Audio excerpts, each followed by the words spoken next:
Hello student, कैसे हैं? आशा करते हैं अच्छे होंगे। थोड़ा लॉन्ग समय के बाद आप लोग से मिल रहे हैं और आज के बाद हम लोग अब आगे का जो भी टॉपिक है उसको आगे हम लोग बढ़ा रहे हैं। आज का हमारा टॉपिक है सर्किट ब्रेकर। तो सर्किट ब्रेकर जो है क्या होता है, सबसे पहले हम लोग इसके बारे में समझेंगे। सर्किट ब्रेकर, तो सर्किट ब्रेकर क्या है कि किसी चीज़ को ब्रेक करने के लिए होता है। किसको ब्रेक करेगा? इलेक्ट्रिकल सर्किट को। ठीक है, इलेक्ट्रिकल सर्किट को क्या करेगा? सर्किट ब्रेक करेगा। जैसे कि फॉर एग्जांपल कि मान लीजिए कि फॉर एग्जांपल हम बात करें कि कैसे ऑपरेट कर सकता है। तो सर्किट ब्रेकर का खासियत ये है कि नॉर्मल ऑपरेटिंग कंडीशन में भी ऑपरेट कर सकता है और अब नॉर्मल में भी ऑपरेट कर सकता है, दोनों मोड में ऑपरेट कर सकता है। ठीक है, जैसे कि कुछ हम चाहते हैं कि अलग कनेक्शन करें तो वहाँ हम मैनुअल ऑपरेशन करेंगे। अगर कुछ फॉल्ट हो जाएगा तो ऑटोमेटिक ऑपरेट करेगा। ये सर्किट को जोड़ भी सकता है, सर्किट को तोड़ भी सकता है। तोड़ना मतलब सर्किट को ब्रेक कर देना, और फिर दो ब्रेक है उसको क्या कर देना? ज्वाइंट कर देना। तो मेक भी कर सकता है और क्या कर सकता है? ब्रेक भी कर सकता है। ठीक है, जैसे कि हमारा ये circuit breaker is a piece of equipment which make और break the circuit either manually और by remote control under normal condition. Manually मतलब क्या होता है? आदमी के द्वारा। रिमोट कंट्रोल भी किसके द्वारा होता है? आदमी के द्वारा। ऐसा कब कंडीशंस होगा? नॉर्मल कंडीशन में। ठीक है, सर्किट को ब्रेक कर सकता है ऑटोमेटिकली अंडर फॉल्ट कंडीशन। जब कोई फॉल्ट आ जाएगा तब सर्किट को क्या करेगा? ब्रेक करेगा। ठीक है, ये break a circuit either manually और by remote control under fault condition. ये सर्किट को ब्रेक कर सकता है मैनुअली के द्वारा भी, रिमोट कंट्रोल के द्वारा भी, फॉल्ट कंडीशन में। फॉल्ट कंडीशंस में दोनों केस में ब्रेक कर सकता है। ठीक है, आइदर मैनुअली भी और रिमोट कंट्रोल भी, ऑटोमेटिक भी। मान लीजिए कि ऑटोमेटिक प्रोविजन खत्म हो जाएगा। ऑटोमेटिक प्रोविजन खत्म हो जाएगा तो क्या होगा? ब्रेक होगा? नहीं होगा। तो नहीं होगा तो उसमें मैनुअल कंट्रोल भी ऑप्शंस में रहना चाहिए कि वो क्या करे, आपका ब्रेक कर पाए। नहीं ब्रेक करेगा तो सर्किट क्या होगा? बहुत ज़्यादा डैमेज कर सकता है। ठीक है, जैसे कि फॉर एग्जांपल हम बात करेंगे, जैसे कि मान लीजिए कि आपका गर्लफ्रेंड बॉयफ्रेंड है। ठीक है, तो दोनों में ब्रेकअप कब होता है?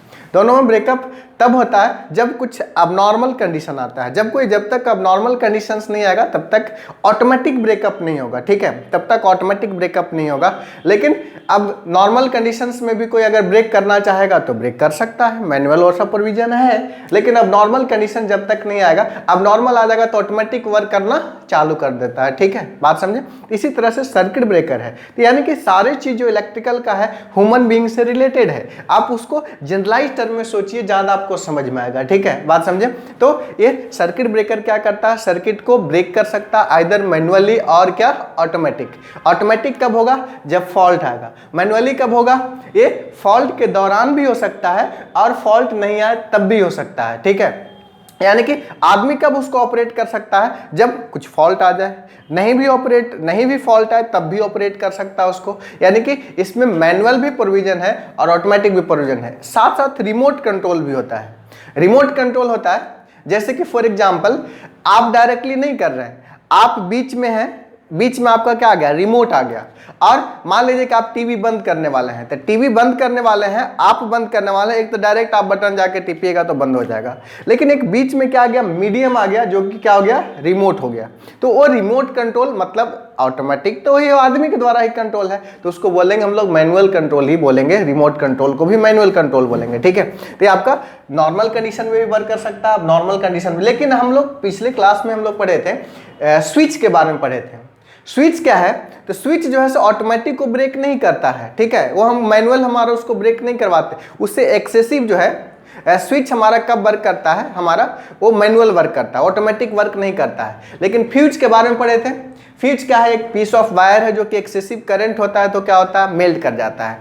जैसे कि हमारा वो मेल्ट कर जाएगा तो उसका कोई उपाय नहीं है, विदाउट रिप्लेसमेंट। ठीक है, यानी कि अब दूसरा आएगा तभी होगा। जैसे कि मान लीजिए कि किसी का फॉर एग्जांपल ब्रेकअप हो गया तो इस टाइप से ब्रेकअप हो गया कि उसका फिर से रिप्लेसमेंट ही होगा तभी होगा। एक क्या सर्किट ब्रेकर है, वो फॉल्ट हुआ तो टूट गया, फिर से क्या हो गया, नॉर्मल कंडीशन से आएगा तो फिर से क्या होगा, जुड़ जाएगा। ठीक है, तो इसको बोलेंगे हम लोग सर्किट ब्रेकर। यानी कि हम लोग बोलेंगे कि सर्किट ब्रेकर जो है से क्या है, ज्यादा इंपॉर्टेंट है when comparison to the fuse. यानी कि फ्यूज जो है से एक बार अगर खत्म हो गया तो उसका क्या है, रिप्लेसमेंट दूसरा ही नया आएगा। ठीक है, पहला वाला बिल्कुल खत्म हो गया, वो मेल्ट कर गया, वो खत्म हो गया। लेकिन सर्किट ब्रेकर क्या है, मेल्ट होने से पहले ही क्या हो गया, ब्रेक कर गया। और ब्रेक कर गया जब फिर से नॉर्मल कंडीशन से आएगा तो फिर से उसको ज्वाइंट कर सकते हैं, किया जा सकता है। लेकिन फ्यूज मेल्ट हो जाने के बाद ज्वाइंट, बेसिक डिफरेंस है किसमें, फ्यूज और सर्किट ब्रेकर में। पहला डिफरेंस उसका रिप्लेसमेंट है, इसका रिप्लेसमेंट नहीं है। दूसरा हम बात करेंगे कि फ्यूज जो है वो हम बताएं कि कैसे ऑटोमेटिक वर्क करता है। सर्किट ब्रेकर ऑटोमेटिक और मैनुअली दोनों वर्क करता है। ठीक है, यहां तक क्लियर है सर। और एक होता है बीच में रिले। रिले जो है, रिले का होना बहुत जरूरी है। बेसिकली अगर रिले नहीं रहेगा तो क्या होगा, सर्किट ब्रेकर फॉल्ट को नहीं पहचान पाएगा और ब्रेक कर जाएगा। ठीक है, जैसे कि फॉर एग्जांपल रिले आपका क्या है, ब्रेन है।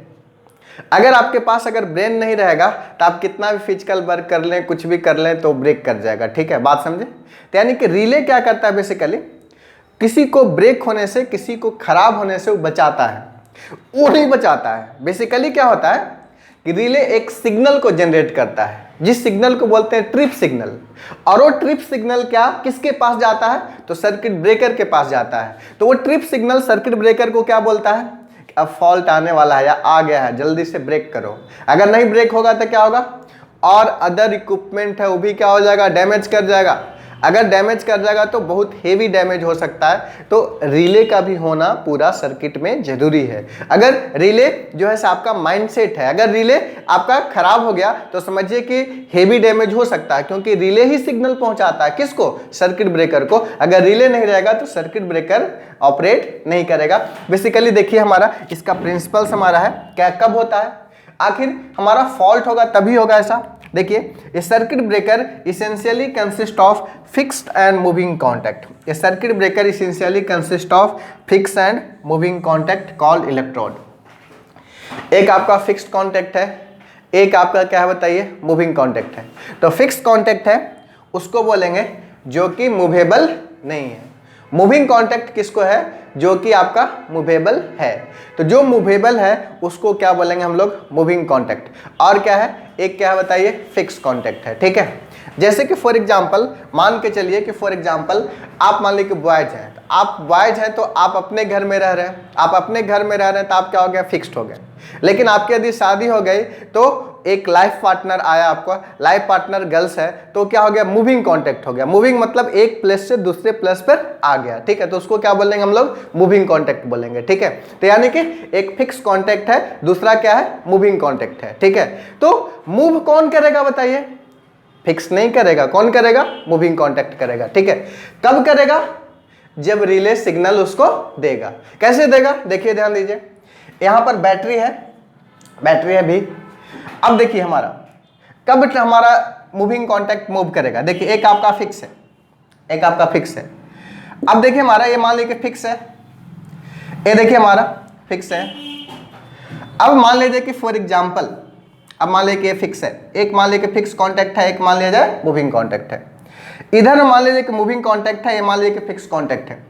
फिक्स कॉन्टैक्ट के पहले में भी बहुत सारा है और ये मूविंग कॉन्टैक्ट के बाद में भी बहुत सारा है, ये बहुत सारे इक्विपमेंट है। अब देखिए हमारा ये फिक्स कॉन्टैक्ट के पहले वाला चीज ब्रेक हो गया, पहले वाला चीज ब्रेक हो गया तो पूरा जो है से भी सर्किट ब्रेक कर जाएगा।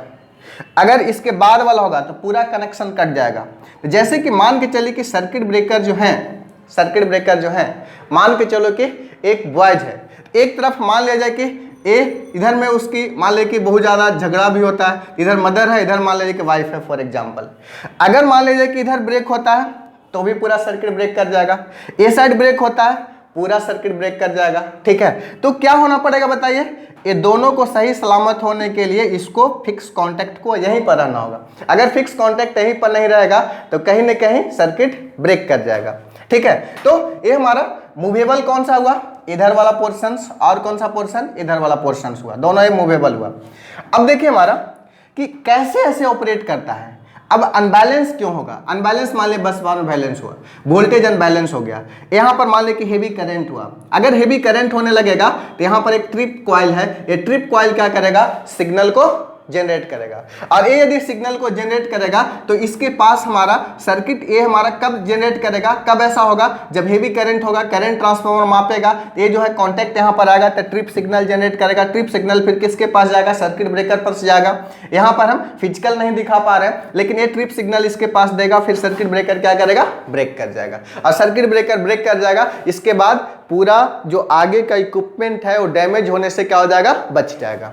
अगर ये सर्किट ब्रेक नहीं होगा तो फिर क्या होगा? डैमेज हो जाएगा। लेकिन नॉर्मल ऑपरेटिंग कंडीशंस में वर्क नहीं करेगा, ऑटोमेटिक वो हमारा, अगर चाहते हैं नॉर्मल ऑपरेटिंग कंडीशन में मैनुअल करवाना तो मैनुअल आप करवा सकते हैं, ठीक है। नेक्स्ट हमारा बात करते हैं, under normal operating condition this contact remains closed. Normal operating conditions में क्या रहता है? सर्किट ब्रेकर का दोनों कॉन्टैक्ट क्लोज रहता है, closed, and will not open automatically until and unless system becomes faulty।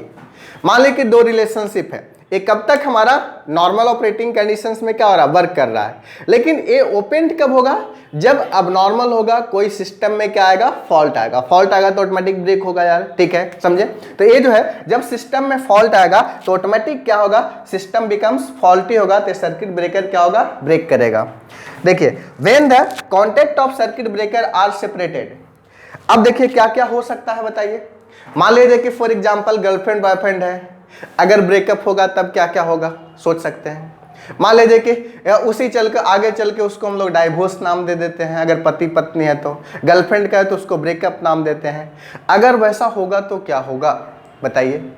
बहुत ज़्यादा चिंगारी उत्पन्न होगा। तो इसी तरह से अगर सर्किट ब्रेकर का दो कॉन्टैक्ट अगर ओपन होता है तो क्या होगा बताइए? बहुत चिंगारी होगा। उसको इलेक्ट्रिकल टर्म में बोलेंगे arc.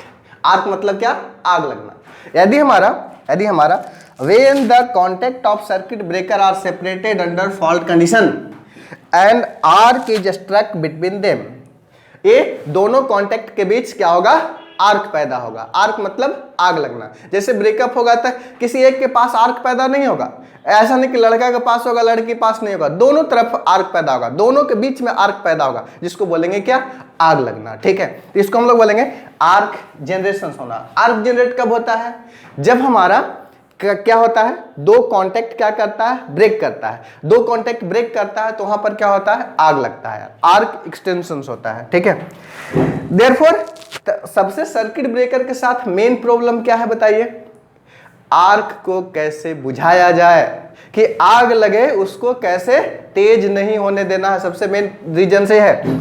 Therefore, the main problem of circuit breaker is to extinguish the arc within the shortest possible time so that heat generations by may not reach a dangerous value।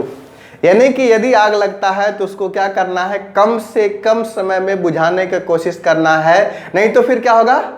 इतना ज़्यादा temperature हो जाएगा कि dangerous high value में चला जाएगा, तो फिर क्या होगा? डैमेज होने से कोई बचा नहीं सकता है। तो इसीलिए शॉर्टेस्ट पॉसिबल टाइम में उसको क्या करना है बताइए? With in the shortest possible time में उसको क्या करना है? आर्क को बुझा देना है। तो बताइए, आर्क को बुझाना बहुत इंपॉर्टेंट टर्म हो गया, ठीक है। तो आर्क एक्सटिंग्विश हुआ, ये हमारा आर्क को बुझाना को आर्क एक्सटिंग्विश बोलेंगे। अब बताइए, दो झगड़ा हुआ, मान लिया जाए फॉर एग्जांपल ब्रेकअप हुआ, तो उसको आर्क एक्सटिंग्विश का बहुत सारा मेथड है, जो कि मान लीजिए कि आपका मान लीजिए कि गर्लफ्रेंड है, तो गर्लफ्रेंड को बुझाने के लिए उसका दोस्त लोग कुछ उसको मोटिवेट करेगा, बॉयज को कुछ मोटिवेट करेगा, तो क्या हो गया? बीच का आग क्या हो रहा है? कम रहा है, धीरे धीरे क्या होगा? बुझ जाएगा। तो इसी तरह से इलेक्ट्रिकल टर्म से सोचो कि इलेक्ट्रिकल टर्म्स में कैसे आग को एक्सटिंग्विश करेंगे।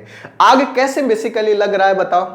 रेजिस्टेंस वहाँ पर हो रहा है ज़्यादा से ज़्यादा, हीट जनरेट हो रहा है वहाँ ज़्यादा से ज़्यादा, तो उसको क्या करना है? हीट को कम से कम करना है। कम से कम करेंगे तो वहाँ पर क्या होगा? चिंगारी जो भी उठा हुआ है वो क्या होगा? जल्दी एक्सटिंग्विश होने का कोशिश करेगा और वो जल्दी खत्म होने का कोशिश करेगा। तो इसका 2-3 मेथड है जिसके द्वारा हम लोग आर्क को एक्सटिंग्विश कर सकते हैं, ठीक है। सबसे पहले तो ये हम लोग जाने कि वहाँ पर आग पैदा हो जाता है। आखिर आग पैदा क्यों होता है? आग पैदा क्यों होता है, ठीक है। इसका हम डिटेल्स आगे हम चर्चा करेंगे, बस अभी हम बेसिक बात कर रहे हैं कि क्यों आग जनरेशन होता है। बेसिकली क्या होता है ना कि जब फॉल्ट होता है कुछ भी, तो फॉल्ट होता है तो क्या होता है बताइए, उस वहां पर क्या होगा, बहुत हेवी करंट फ्लो करता है, बहुत हेवी करंट कांटेक्ट एरिया घटता है, जिससे एयर अगल बगल के सराउंडिंग जो भी मॉलिक्यूल्स है वो आयनाइज हो जाता है। आयनाइज हो जाता है तो कांटेक्ट एरिया क्या हो जाता है, बढ़ जाता है। अभी क्या है, कम एरिया है, फिर कांटेक्ट एरिया क्या हो जाएगा, बढ़ जाएगा, और कांटेक्ट एरिया बढ़ जाएगा, फिर क्या होगा बताइए, वहां पर आग लगना चालू हो जाता है, आर्क वहां पर आ जाता है, ठीक है। ऐसे हम डिटेल्स बताएंगे, ये हम बहुत छोटा सा लेक्चर बताएं, तो अगले लेक्चर्स में हम लोग ये बात करने वाले हैं, ठीक है, कि आग कैसे पैदा होगा और आग को बुझाने के लिए क्या क्या हम लोग करेंगे, ठीक है। तो ये हम लोग जस्ट इसके बाद हम लोग नेक्स्ट लेक्चर में पढ़ेंगे कि कैसे आर्क हम लोग जनरेशन होगा और आर्क को कैसे हम लोग बुझाएंगे, ठीक है। दोनों चीज पढ़ेंगे, आग कैसे लगेगा और आग को कैसे बुझाएंगे, और शॉर्टेस्ट से शॉर्टेस्ट टाइम में हम लोग को क्या करना है, आग को बुझाना है। अगर आग शॉर्टेस्ट से शॉर्टेस्ट टाइम में हो जाएगा तो ही क्या है, बहुत बड़ी। ये जो है बहुत इंपॉर्टेंट क्वेश्चन आपका एग्जाम्स पॉइंट ऑफ व्यू से क्या क्वेश्चन पूछता है, what is circuit breaker, explain its operating principle. ये भी क्वेश्चन पूछता है कि हम लोग what are the method of different arc extensions method, the arc extinguish method, आग को कैसे बुझा सकते हैं, आर्क को कैसे बुझा सकते हैं। ये आपका सेमेस्टर एग्जाम्स के लिए या फिर आगे ऑब्जेक्टिव क्वेश्चंस के लिए ये सब क्या है, बिल्कुल इंपॉर्टेंट है। क्लियर है। तो आज के क्लास में हम इतना ही रहने देते हैं, छोटा सा लेक्चर्स है, आगे सब कंटिन्यू किए हैं, अब आगे हम लोग लेक्चर्स को आगे बढ़ाएंगे, नेक्स्ट क्लास में और आगे के बातें करेंगे, ठीक है। और आप लोग अच्छे से बिल्कुल पढ़िए और सारे हम लोग ध्यान रखेंगे सारे चीज़ को, ठीक है। तो चलिए फिर मिलते हैं हम लोग नेक्स्ट लेक्चर में नए होप, नए एनर्जी के साथ। Thank you all, have a nice day, take care.